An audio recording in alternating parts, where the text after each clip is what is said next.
Anthony DeAngelo steps on the ice, a transformation takes place.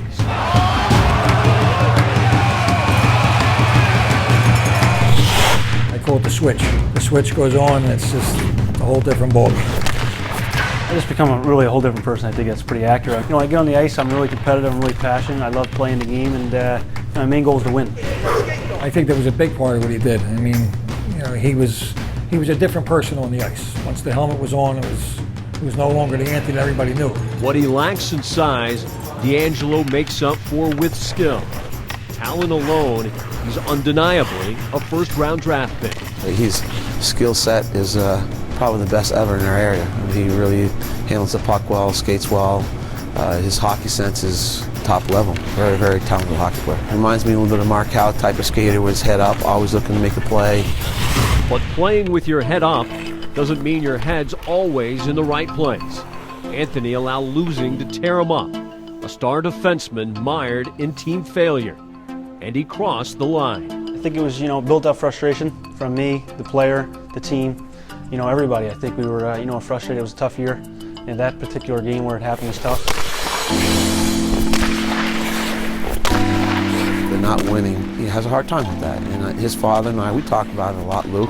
We both agree that, that's probably his weakness. His ability to deal with failure as a team. Anthony called out a teammate using inappropriate language. It was his second infraction for violating the league's harassment, abuse, and diversity policy. His punishment, an unprecedented 8-game suspension. 2 words. There's 2 words that I crossed the line with, and inappropriate comments to other players. And it's against the league rules, and I had to pay the price for it. Even sometimes when you're right, you can make yourself wrong by the choices of words you use. And in that situation, he was wrong, and I told him that. I didn't just hurt myself. I didn't hurt the players' feelings. I hurt my team. Our chances at the playoff run. Because having me out of the lineup, I thought it hurt, and I think everybody would agree with that. But when you make a mistake like that, the biggest thing you can do is learn from it, and I did.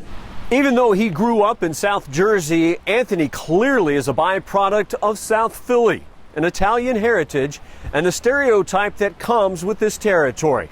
Couple that with a strong-willed father who grew up in the shadows of the spectrum. In a situation where he got suspended, I would have got suspended too. Mm-hmm.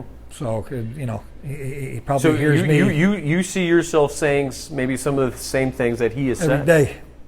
Every day. And not that it's right, it's just it's how I was raised and things I'm used to from my upbringing. You say the South Philly thing, some people don't understand. It's a different way of growing up. And it's not always right, but it is what it is. But what is it exactly? It's what 30 NHL general managers will have to judge for themselves come draft day. We just got to be careful stamping any kid as a bad kid. He might be a great kid who just made a couple mistakes and he gets himself on the straight and narrow. I always say, you're on the tracks, and young kids are on the tracks and they get a little bit off the tracks.